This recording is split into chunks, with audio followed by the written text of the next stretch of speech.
kepada Timotius untuk selalu waspada dengan masa-masa yang sukar itu. Nah, kalau diteruskan dalam ayatnya yang kedua dan ketiga dan seterusnya, saudara akan melihat keadaan sukar yang dimaksudkan oleh Paulus kepada Timotius anak didiknya. Nah, ada dua hal yang ingin saya tekankan dulu, ingatkan bagi kita tentang masa yang sukar ini.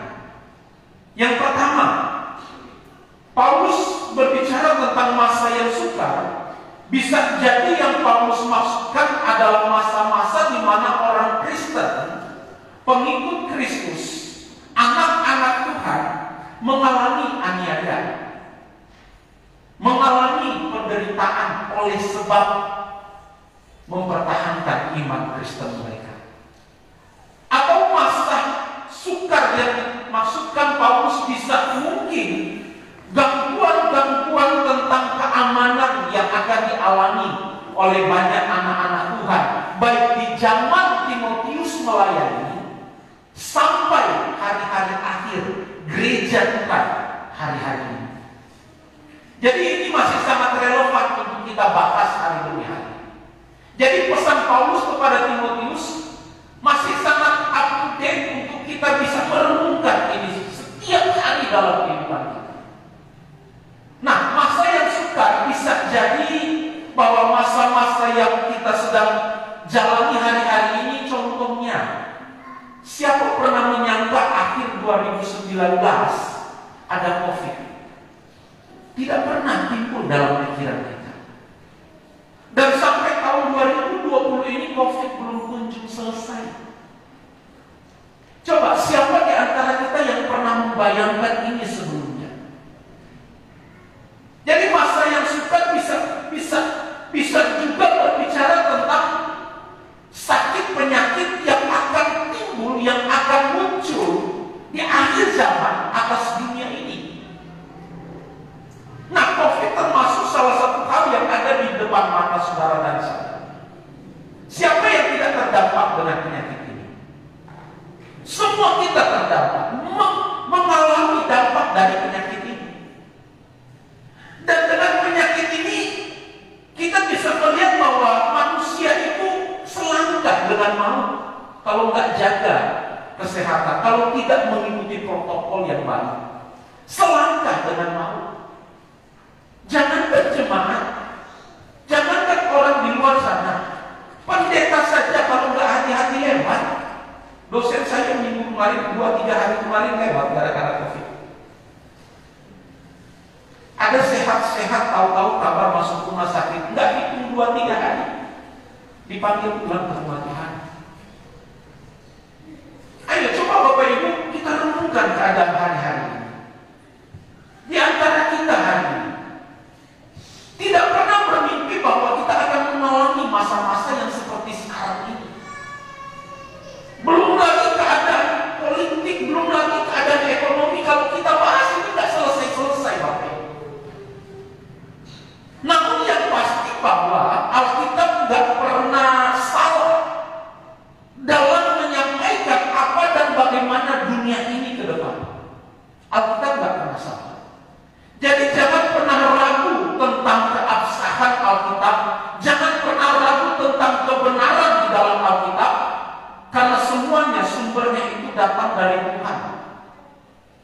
Pikiran Tuhan yang Tuhan salurkan, berikan kepada hamba-hamba Allah, kepada para nabi, kepada para rasul, untuk mencatat apa dan bagaimana yang harus diperhatikan oleh manusia, terlebih khusus bagi gereja Tuhan hari ini, saudara dan saya. Nah, itu yang pertama. Nah, yang kedua, mengenai masa yang sukar. Kalau tadi berbicara tentang segala sesuatu, kesukaran, penderitaan, masalah di sekitar kita. Yang kedua adalah masa sukar yang akan terjadi dalam kehidupan individu lepas individu, pribadi lepas pribadi.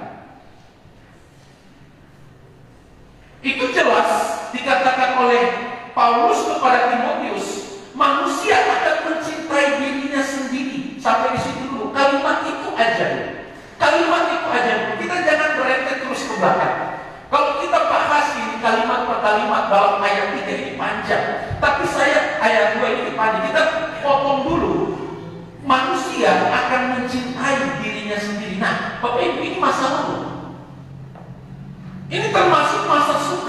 digambarkan Paulus, yang diingatkan Paulus kepada Timotius, bahwa Timotius, kamu nanti ke depan akan menghadapi orang-orang yang tidak peduli dengan orang lain karena mereka mencintai diri sendiri. Soekarno pernah katakan begini, saya hari-hari ini lagi senang baca autobiografinya Soekarno. Bukan saya mau jadi orang politik, saudara, enggak, tapi senang aja baca. Nah, ada satu statement Soekarno yang kita juga sudah tahu, bahwa dia pernah katakan begini, aku berjuang melawan bangsa lain itu mudah, tetapi kamu ke depan kamu akan berjuang menghadapi bangsamu sendiri. Nah, ini sulit Bapak Ibu. Nah, seperti yang digambarkan Timotius, bahwa persoalan masa sukar yang akan dihadapi oleh manusia adalah manusia mementingkan pribadi sendiri, tidak peduli dengan orang lain. Jangankan orang lain, Alkitab katakan tidak peduli dengan agama, nggak peduli dengan agama. Wah, ini kemerosotan moral yang begitu hebat. Ini kemerosotan moral yang perlu menjadi perhatian kita bersama hari-hari ini. Mencintai diri sendiri, tidak pusing dengan agama, tidak menghormati orang tua, lebih untuk memuaskan pribadi, lepas pribadi, ketimbang mau menyenangkan hati Tuhan. Ini yang akan dihadapi oleh gereja Tuhan di akhir zaman. Ketika saya merenungkan ayat ini, saya katakan sama Tuhan, wah Tuhan, berat juga tanggung jawab saya. Berat juga apa tugas yang Tuhan percayakan bagi saya. Menghadapi tantangan akhir zaman, masa sukar, untuk melayani orang-orang yang fokusnya hanya untuk menyenangkan diri sendiri. Wah, ini tidak mudah, Bapak. Tidak mudah. Tetapi saya percaya di sini tidak ada. Amin. Di luar sana saya maksud. Kalau di sini semua kita fokus untuk menyenangkan Tuhan. Haleluya. Yang setuju katakan amin. Puji Tuhan. Nah, kalau saudara lihat, hal yang pertama yang saya tekankan tadi, masa sukar yang terjadi di sekitar kita. Sebenarnya masa sukar yang kedua yang saya katakan berakibat dalam kehidupan kita, itu karena bisa jadi pengaruh terhadap masa sukar yang terjadi di sekitar kita. Efeknya, dampaknya akan kepada kita. Efeknya dan dampaknya itu akan kepada kita. Nah, di sini perlu kita catat baik dan perlu kita ingat, jangan sampai kita terjebak di masa-masa sukar ini. Karena berbicara masa sukar, kalau orang yang tidak takut Tuhan, wah, mereka menghalalkan segala cara untuk supaya setidaknya mereka bisa ada dalam keadaan yang baik-baik saja. Orang yang tidak takut Tuhan, yang tidak mengerti kebenaran secara benar dan baik, masa sukar ini dia bisa menghalalkan segala macam cara untuk dia bisa mempertahankan hidupnya. Dia gak pusing dengan orang lain. Yang penting dia senang, yang penting dia selamat. Nah, hati-hati dengan keadaan-keadaan sukar, masa-masa sukar yang terjadi hari-hari ini di sekitar kita. Ini menjadi warning. Ini menjadi perhatian yang serius sebenarnya bagi gereja, dan terutama bagi saya sebagai hamba Tuhan, untuk mengingatkan ini bagi setiap kita tanpa terkecuali, termasuk saya secara pribadi. Jangan sampai di masa sukar ini kita tinggalkan Tuhan. Jangan sampai masa sukar yang menghimpit perjalanan hidup kita membuat iman kita itu merosot. Jangan sampai. Namun satu hal yang perlu Bapak Ibu ingat juga, bahwa sesukar-sukarnya masalah yang terjadi, ingat, ada Tuhan dalam hidup kita. Ada Tuhan yang selalu punya rencana, punya rancangan yang Alkitab katakan apa? Hari depan yang penuh harapan. Nah, ini yang jangan kita lupa. Artinya bahwa sesukar-sukarnya keadaan dunia, keadaan di sekitar kita, atau keadaan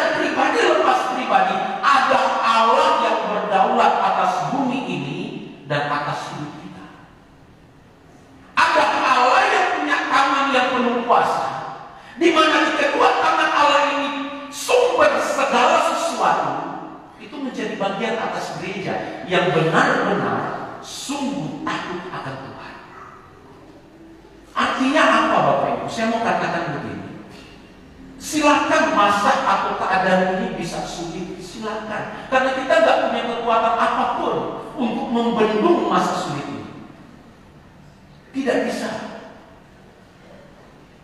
Siapapun manusia di bawah kolong langit ini, termasuk mereka yang mungkin sekarang yang lagi punya power untuk menguasai atau bisa untuk mengendalikan keadaan dunia, taruhlah seperti itu.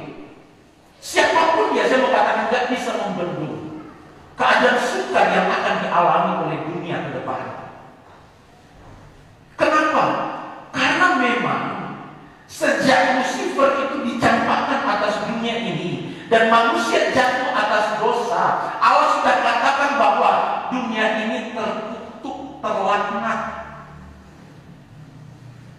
Karena dunia ini sudah dipenuhi dengan dosa, dikutuk oleh Tuhan, maka Allah punya skenario besar atas dunia ini.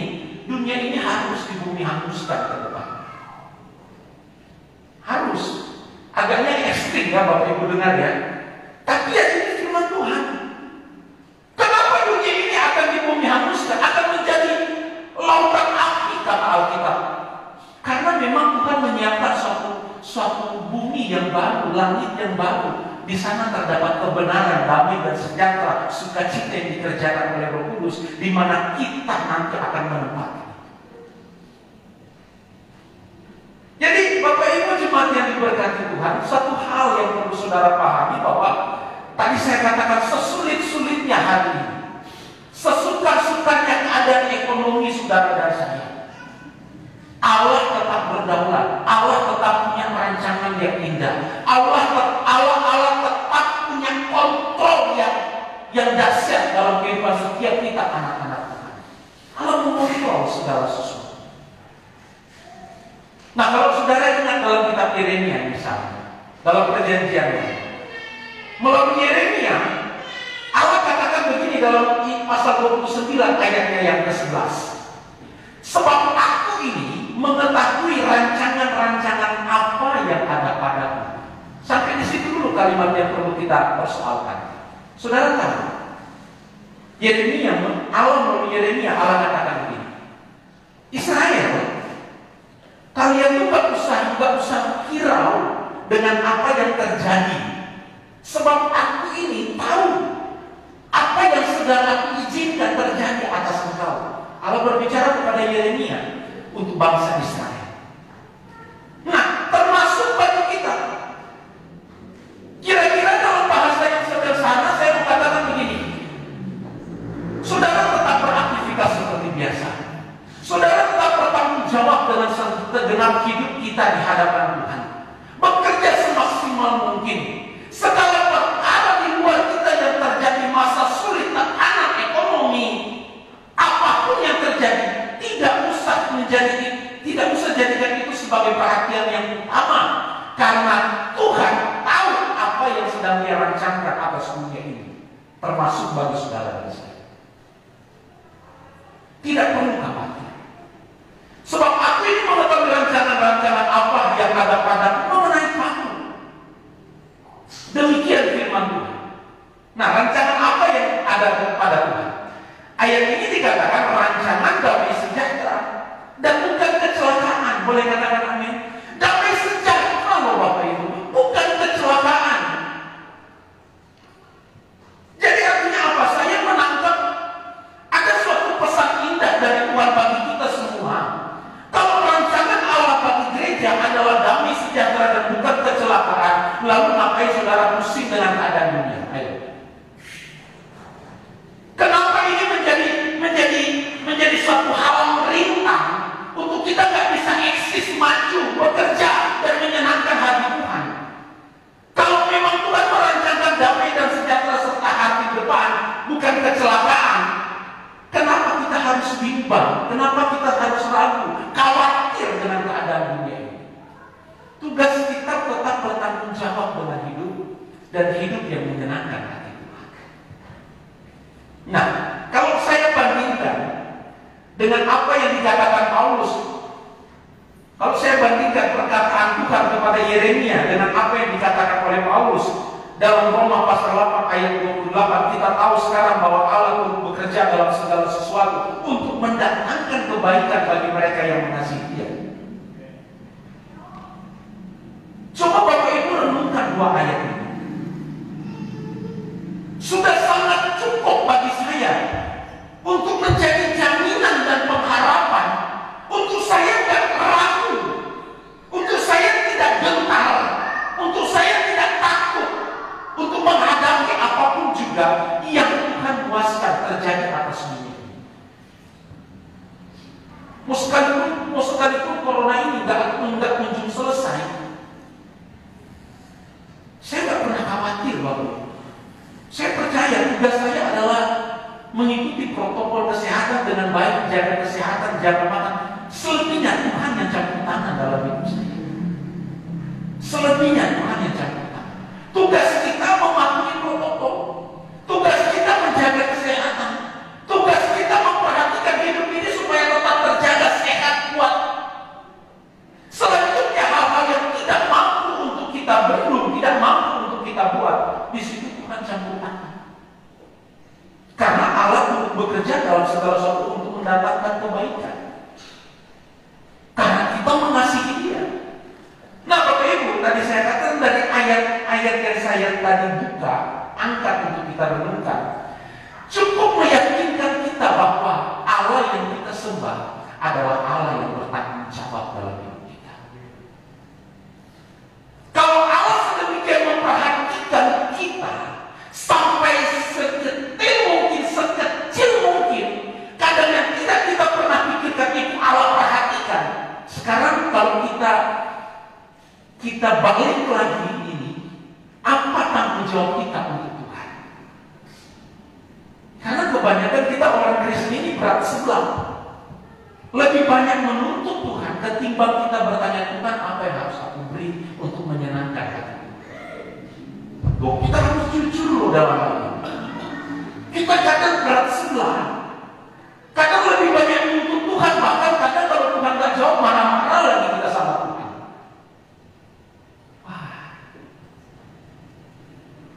Nah, Bapak Ibu jemaat yang diberkati Tuhan, jadi sesuka-sukanya keadaan kita hari ini, Allah tetap punya rancangan bagi kita, bukan kecelakaan, tetapi damai sejahtera dan hari depan yang penuh harapan.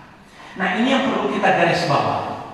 Ini yang perlu kita perhatikan dengan baik, sehingga membangkitkan semangat kita, membangkitkan optimisme kita, membangkitkan sukacita kita untuk tetap menyenangkan hati Tuhan. Nah, yang berikut yang saudara harus tahu, kalau Allah punya agenda yang besar atas kita, amin. Allah punya agenda yang besar, kan? Yaitu keselamatan jiwa-jiwa. Itu agenda utama Tuhan. Kalau yang lain itu tinggal tambahan untuk melengkapi, untuk memberkati kita, itu tinggal tambahan. Tapi agenda utama Tuhan yaitu keselamatan. Nah, ingat, iblis juga punya agenda yang besar. Makanya itu yang Paulus katakan, masa sukar ini akan dialami oleh dunia dan segala makhluk yang ada di atas. Karena iblis juga punya agenda yang besar. Di balik agenda yang besar dari Allah, yaitu keselamatan kekal atas seluruh jiwa, Bapak Ibu. Darah Tuhan tercurah di kayu salib. Ketika Dia lahir di Bethlehem, ketika Dia jadi dewasa dan melayani 3 tahun setengah, dan ketika Yesus mati di kayu salib, Alkitab catat bahwa darah yang tercurah di kayu salib untuk menebus semua dosa umat manusia, bukan hanya orang Kristen, di garis bawah ini, seluruh dosa umat manusia. Oh, bagaimana dengan agama lain? Nah, itu pembahasannya lain lagi, Bapak Ibu. Tapi intinya bahwa penebusan Yesus tidak berlaku hanya untuk orang Yahudi, karena memang orang Yahudi sudah menolak. Tapi walaupun sekarang ini sudah mulai ada orang Yahudi yang percaya Yesus, ya puji Tuhan. kerjakan Tuhan ini universal sifatnya. Tidak tertuju hanya kepada suatu bangsa, suatu kaum, suatu suku, suatu bahasa, tapi seluruh umat manusia. Tinggal bagaimana respon pribadi, lepas pribadi untuk percaya dengan keselamatan yang dikerjakan Yesus. Nah, ada orang yang tidak percaya, itu urusan dia. Yang penting Yesus sudah berlaku hal yang dahsyat, seluruh kita ditebus dosa tanpa terkecuali. Termasuk dosa orang Muslim, ya saya katakan termasuk dosa mereka, ditebus oleh Tuhan. Tapi soal iman itu pribadi lepas pribadi. Seluruh dosa umat manusia kalau kita catat, tidak tertentu, tidak ditentukan hanya untuk semua bangsa atau kaum atau bahasa, tapi universal. Nah, Bapak Ibu, tadi saya katakan bahwa di balik agenda Allah yang besar dan luar biasa, iblis juga punya agenda yang besar. Nah, contoh kecil aja. Kalau saudara ingat dalam kitab Ayub, ketika iblis datang laporan sama Tuhan, Bapak, adakah Ayub tetap setia? Adakah Ayub tetap takut akan Engkau? Jika apa yang ada di sekitarnya diambil, apakah dia tetap setia? Ini cara mainnya iblis. Kita sudah bahas tentang licik kemarin. Licik itu halus. Licik itu cara mainnya itu hampir tidak terdeteksi oleh kita kalau kita tidak punya roh kepekaan. Nah, saudara perhatikan, iblis punya agenda yaitu menghancurkan setiap kehidupan kita. Iblis punya agenda adalah untuk menjauhkan kita dari hadirat Tuhan. Agenda iblis yang besar untuk supaya kita tidak menikmati keselamatan yang kekal bersama dengan Tuhan. Nah, Bapak Ibu jemaat yang diberkati Tuhan, jadi sekarang bagaimana gereja Tuhan menyikapi ini dalam kehidupan pribadi? Bagaimana saudara dan saya menyikapi agenda yang besar yang juga sedang dirancang oleh kuasa kegelapan atas dunia ini, termasuk orang Kristen di dalamnya? Apa yang perlu kita buat? Nah, ini yang perlu kita persoalkan hari-hari ini. Di masa-masa sukar ini, jangan sampai kita lemah sedikit pun. Jangan sampai kita hanya berjalan asal berjalan, hidup asal hidup, tidak mementingkan suatu hal yang penting dan yang pokok, yaitu hidup yang tetap menyenangkan hati. Nah, untuk lebih jauh masuk ke dalam pagi hari ini, saya mau katakan begini. Ada rancangan Allah, ada jebakan iblis. Nah, kedua hal ini harus kita perhatikan secara baik. Karena kalau kita tidak bisa membedakan mana rancangan Tuhan dan mana jebakan-jebakan yang coba dilancarkan oleh kuasa kegelapan dalam hidup kita, nah ini kita sulit untuk menyenangkan hati. Ini kita sulit, Bapak Ibu. Kita akan sangat susah untuk mau mengerti hati Tuhan kalau kita juga gagal untuk membedakan mana rancangan Allah, apa tujuan Allah bagi kita, dan seperti apa jebakan-jebakan kuasa kegelapan dalam hidup kita. Nah, hanya ada beberapa poin saja, saya tidak bahas lebih banyak, hanya ada beberapa poin sedikit. Yang pertama, kita harus belajar mengerti rencana Allah dalam hidup kita itu seperti apa. Rancangan Tuhan atas kita itu seperti apa dan bagaimana. Agar supaya benar-benar kita orang Kristen, jemaat Tuhan di tempat ini, sungguh menangkap, memahami dan mengerti, oh ternyata Allah yang saya sembah itu seperti ini. Rancangannya atas aku itu seperti ini. Sehingga tidak membuat kita kecewa, sehingga tidak membuat kita lemah, sehingga tidak membuat kita mundur dari pelayanan kita akan Tuhan. Nah, yang pertama, rancangan Tuhan atas kita. Indah sekali Bapak Ibu. Saya mengutip perkataan Ayub dalam Ayub pasal 23 ayat 10 misalnya. Ini contoh yang pertama. Poin yang pertama, rancangan Tuhan bagi kita. Ayub katakan begini dalam pasal 23 ayat 10. Karena ia tahu jalan hidup.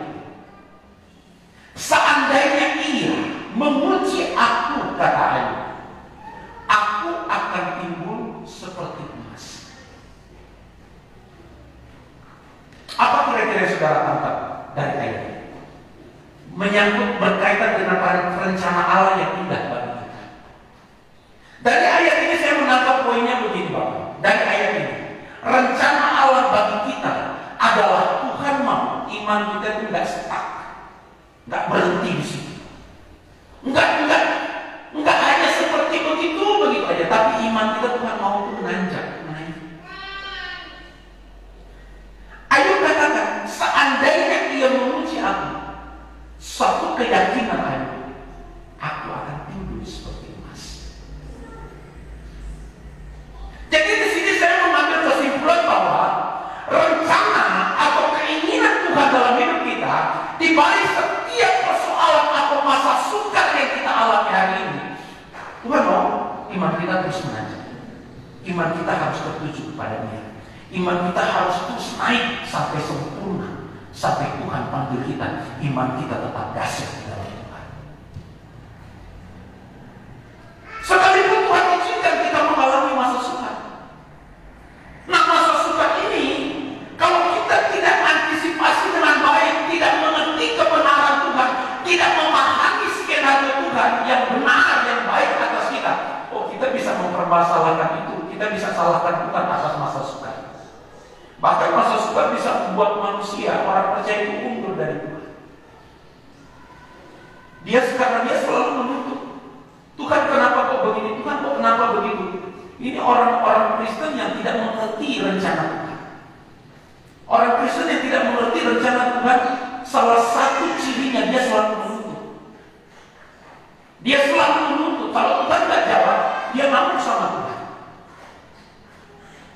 Kalau dia ngamuk sama Tuhan dan seolah-olah Tuhan diam saja, tidak ada reaksi dari Tuhan, dia ngamuk orang-orang yang ada di sekitarnya. Dia ngamuk sama istrinya, dia ngamuk sama suami, dia ngamuk sama orang-orang yang ada di sekitarnya. Nah ini bahaya. Jadi yang pertama, Tuhan mau level iman kita itu terus naik di masa sukar ini.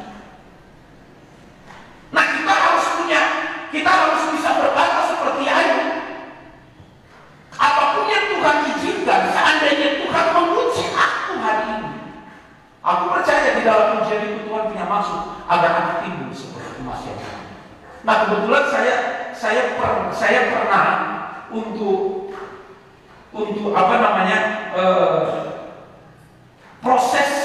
proses dari untuk bagaimana emas itu bisa menjadi emas yang murni.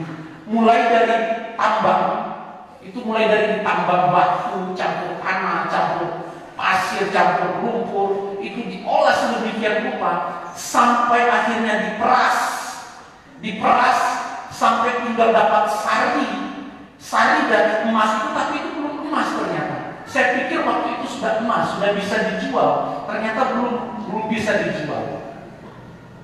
Nah, ternyata itu harus melalui proses lagi, yaitu dibakar. Sebelumnya ditumbuk, dihancurkan, dihaluskan.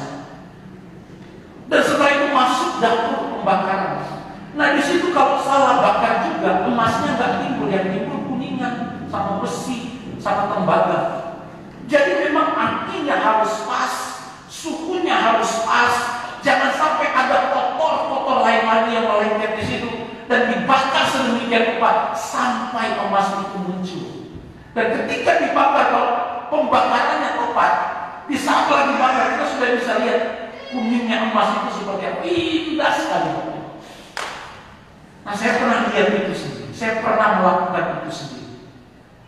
Nah, saya tak bayangkan Bapak Ibu, kalau ada orang Kristen yang tidak siap untuk ditempa atau tidak siap untuk masuk dalam masa yang sukar. Artinya bahwa orang Kristen yang tidak siap atau tidak mau masuk dalam masa yang sukar, untuk supaya imannya menanjak, level imannya bertambah, itu adalah orang Kristen yang masih kanak-kanak, Bapak. Itu orang Kristen yang masih suka hanya di keadaan yang enak nyaman bersama Tuhan. Tapi orang Kristen yang terus menanjak dewasa, itu semakin besar tantangan yang dia hadapi. Termasuk bagaimana imannya itu menghadapi tantangan dan masalah di dalam kehidupan hari-hari. Jadi yang pertama yang coba kita pahami dan kita catat adalah rancangan Tuhan bagi gereja, bagi saudara dan saya adalah bagaimana iman kita itu terus naik di hadapan Tuhan. Nah, yang kedua, apa rencana Tuhan yang berikut bagi kita? Kalau saya coba mengutip masih di dalam kitab Ayub pasal 42 ayatnya yang kelima, Ayub katakan begini, hanya dari kata orang saja aku mendengar tentang Engkau. Nah, saudara perhatikan, ini pasal terakhir dari kitab Ayub. Pasal terakhir dari kitab Ayub. Ayub terus terang di hadapan Tuhan. Tuhan, selama ini sebenarnya aku hanya mendengar Engkau dari kata orang. Banyak orang Kristen zaman sekarang yang seperti ini, tidak pernah mengalami Tuhan secara pribadi. Hanya tahu Tuhan dari sekolah minggu, masuk gereja, tahu Tuhan dari khotbah baik.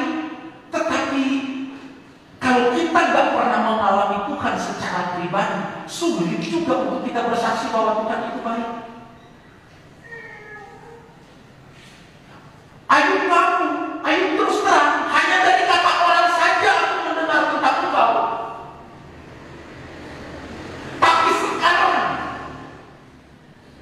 setelah Ayub mengalami masa-masa yang sukar, ternyata di dalam masa sukar itu Ayub menemukan Tuhan yang hidup.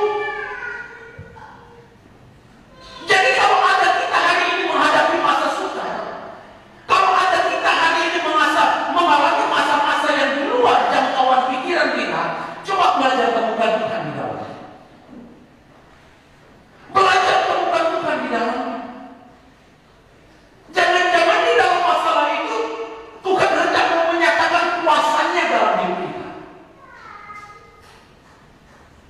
Karena Paulus katakan ini,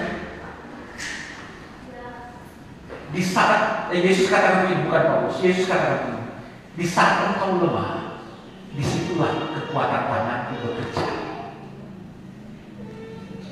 Nah, coba saudara bayangkan, ternyata tangan Tuhan bekerja di balik semua masalah yang Tuhan izinkan. Nggak salah yang Paulus katakan Allah turut bekerja dalam segala sesuatu. Ternyata di balik masalah Allah di situ ada. Di balik persoalan di situ ada Tuhan. Jadi jangan kita mengabaikan masalah yang Tuhan izinkan terjadi dalam hidup kita. Bahkan terkadang ada orang Kristen berdoa begini, Bapa, Tuhan, lakukan jauhkan masalah ini daripadaku. Dia mengutip perkataan Yesus di Taman Getsemani. Kita bukan Yesus. Amin. Jangan kita mengutip perkataan-perkataan atau ayat-ayat dalam Alkitab sesuka-suka kita tanpa melihat konteks yang benar, sehingga akhirnya membuat kita salah memahami arti Tuhan. Nah, ini bahaya bagi kita.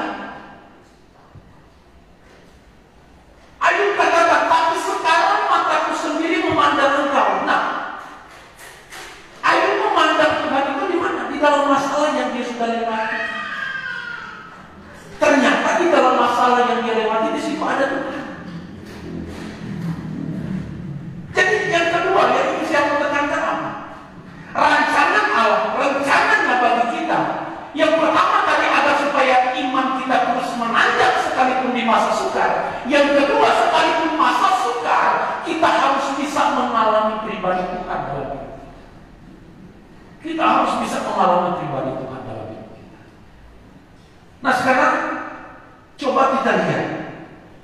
Sejak COVID ini ada di Manggarai sampai hari ini, sekian bulan kita hidup di masa COVID hari ini, ada nggak kita menemukan Tuhan di sepanjang bulan kita hadapi COVID hari ini?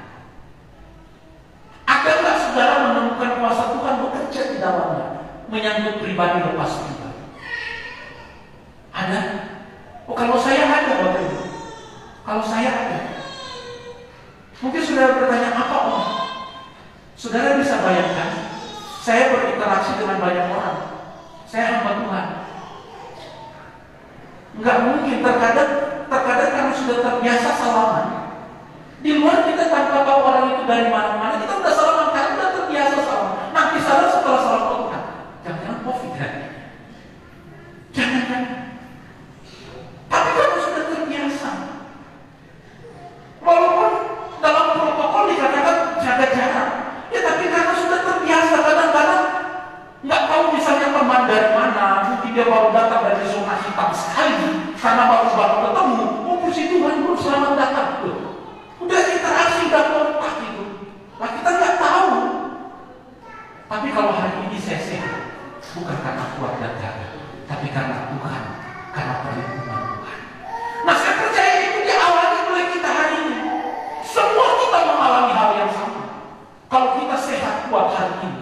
Semua karena Tuhan. Nah, temukan Tuhan di balik semua masalah yang terjadi dalam hidup kita. Alami Tuhan sekalipun dalam masa sulit. Karena itu yang Tuhan mau. Masalah yang terjadi, Tuhan mau kita temukan Dia di dalamnya.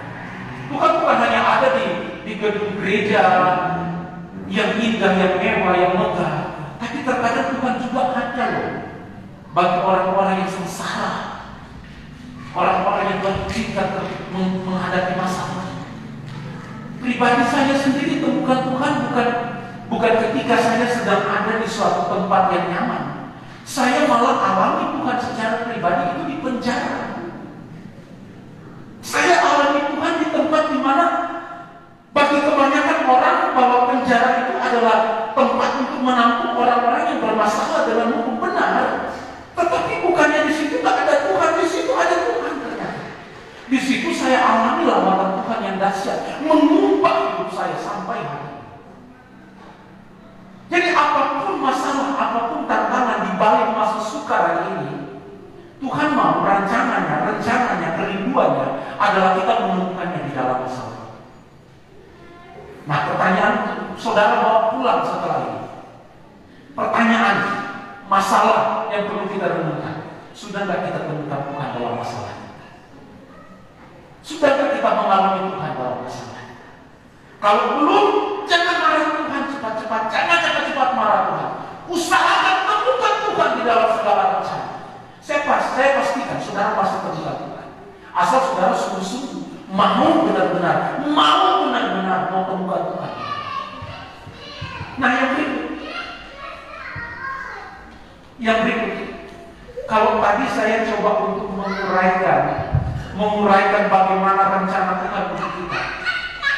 Yang berikut yang perlu kita pahami juga adalah, mungkin saya tidak akan menguraikan ini lebih dalam, tetapi garis besarnya saja,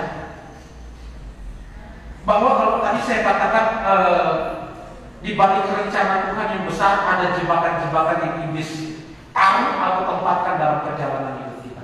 Nah, yang pertama, jebakan-jebakan iblis yang perlu kita pahami, yang perlu kita catat.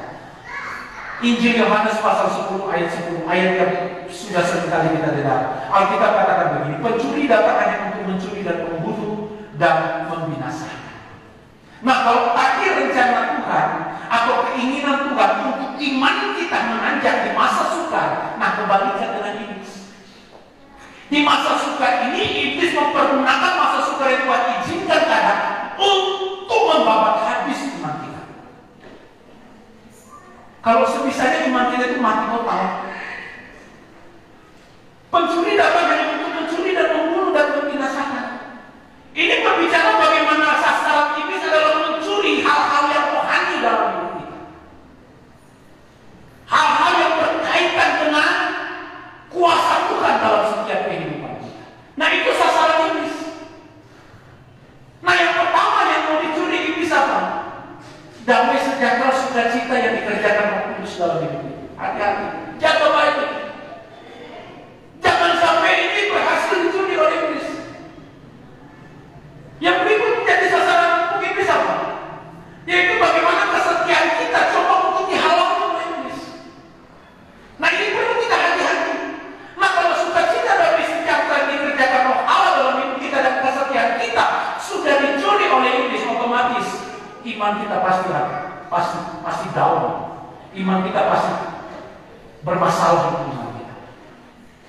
Jadi yang pertama, hati-hati dengan jebakan iblis. Apa jebakannya? Melemahkan iman kita. Dengan apa? Mencuri hal-hal rohani dalam hidup kita. Mencuri cara kerja atau kuasa Tuhan dalam setiap kehidupan kita. Nah, ini perlu kita perhatikan. Nah, kadang juga di gereja ini, jangan saudara berpikir di sini iblis nggak coba berusaha untuk mencuri imanmu. Saya ngomong di sini, saya khotbah di sini, bisa jadi saudara punya pikiran di luar. Benar nggak? Benar nggak? Nah, kita harus jujur hari ini. Bisa jadi saya sedang berkhotbah tentang bagaimana iblis melemahkan kita. Iblis sedang bekerja melemahkan saudara di bawah. Mantu, Rosi, ngomongin hal-hal yang di luar. Ini kan contoh fakta nyata di sini. Loh, kok Om tahu? Ya saya tahu, saya gembala ya. Saya hamba Tuhan, masa saya tidak tahu? Saya tahu. Saya tahu mana yang benar-benar perhatikan saya dan memperhatikan khotbah saya, dengan mata yang hanya nongol lihat begini, tapi pikirannya di luar. Pak Om jangan singgung begitu. Enggak, saya enggak singgung. Saya enggak singgung. Saya hanya menempatkan Bapak Ibu. Tapi saya percaya di sini nggak ada, men. Ya, kita harus sadar. Sadar ini, Bapak Ibu. Harus sadar ini. Tanpa sengaja, tanpa sadar, kita juga sudah mencuri kemuliaan Tuhan. Kita mengabaikan kemuliaan Tuhan di sini. Jadi yang perlu kita perhatikan, Titus lihat di sini, wah, luar biasa, melemahkan iman kita, menghancurkan iman kita di hadapan Tuhan. Yang berikut, jebakan iblis yang sering iblis buat dalam setiap kehidupan kita di masa sukar. Ini berkaitan dengan masa sukar, Bapak Ibu. Jebakan yang berikut yang sering kali dimunculkan oleh kuasa kegelapan. Saudara tahu apa itu? Di saat orang menghadapi masa sukar, sering kali iblis buat apa? Nah, saudara dengar satu ayat. Yeremia pasal 14. Saya ambil ayat perjanjian lama. Kalau saya kutip ayat perjanjian baru, saudara langsung bisa menebak. Tapi ayat perjanjian lama aja. Yeremia pasal 14 ayat 4. Ada satu konteks dalam ayat ini. Yeremia 14 ayat 4. Pekerjaan di ladang sudah terhenti, sebab hujan tiada turun di negeri, maka petani-petani merasa kecewa dan menyelubungi kepala mereka. Kadang jebakan yang iblis buat di masa sukar adalah kita kecewa dengan kata. Kadang orang berkata kecewa itu manusiawi, kan Om? Ya, manusiawi. Siapa yang gak pernah kecewa? Tapi kecewa yang bagaimana? Terkadang tanpa kita sadar, kekecewaan yang timbul dalam hidup kita itu sudah tidak berkenan di hadapan Tuhan. Terkadang tanpa kita sadar. Alkitab katakan begini, Yeremia di masa itu berkata kepada bangsa Israel, pekerjaan sudah terhenti sebab bangsa Israel berkata kepada Yeremia, pekerjaan sudah di ladang sudah terhenti sebab hujan tiada turun di negeri, maka petani-petani merasa kecewa dan menyelubungi kepala. Ada kekecewaan yang besar bangsa Israel terhadap Allah yang disampaikan oleh bangsa ini kepada Yeremia. Bangsa Israel kecewa dengan cara kerja Tuhan hari itu. Melalui Yeremia mereka mengajukan kekecewaan mereka. Kenapa Tuhan buat kami begini? Kenapa hujan tidak turun? Kenapa petani gagal? Kenapa panen kami tidak berhasil? Mulai menyalahkan keadaan dan mulai menyalahkan. Kalau seandainya orang Israel sadar, ingat perjalanan 40 tahun mereka keluar dari Mesir. Kalau mereka ingat hari itu, tidak perlu mereka kecewa. Apa coba kurang kuasa Tuhan tunjukkan kepada mereka di tanah Mesir? Apa kurang? Tidak ada suatu kekurangan pun dari kuasa Allah yang Allah tunjukkan atas bangsa ini. Tapi memang dasar bangsa ini keras kepala. Dasar bangsa ini selalu menuntut dari Tuhan. Nah itu tadi saya katakan. Kalau kita mau belajar bagaimana Kristen yang kanak-kanak belajar terhadap bangsa Israel. Kalau kita mau belajar bagaimana pola hidup Kristen kanak-kanak, ya belajar dari bangsa Israel. Karena bangsa Israel selalu menuntut tanpa mau peduli isi hati. Termasuk kepada Yeremia. Mereka kecewa dengan keadaan yang Tuhan izinkan. Nah jangan sampai kita pun kecewa dengan keadaan yang Tuhan izinkan. Jangan sampai dalam kekecewaan kita yang tadinya hanya berstandar manusia, mungkin saudara pikir biasa-biasa saja. Tapi karena itu sudah berkelanjutan, terus-menerus kita kecewa, kita sudah tidak berkenan lagi di hadapan Tuhan. Karena kita sudah masuk jebakan iblis. Iblis suntik terus pikiran kita, kecewa terus. Kau marah Tuhan terus. Lihat Tuhan bikin kau seperti ini. Lihat apapun tidak kau setia, tapi Tuhan tidak berkati. Jangan sampai kekecewaan itu menjadi salah satu senjata iblis untuk kita terjebak masuk dalam perangkapnya dan kita mulai ngomel sama Tuhan. jebakan-jebakan. Saya hanya ambil dua poin saja Bapak. Ada 4 poin, tapi saya angkat 2 poin saja. Mengingat waktu tidak cukup. Jadi di masa sukar hari ini, kesimpulan saya buat kita, jemaat Tuhan, Bapak Ibu yang saya kasih, sesukar-sukarnya masa sukar yang kita alami, percaya, Allah bertanggung jawab di dalam segala keadaan. Dia tetap mengontrol segala sesuatu dengan dahsyatnya, termasuk perjalanan kehidupan kita dikontrol oleh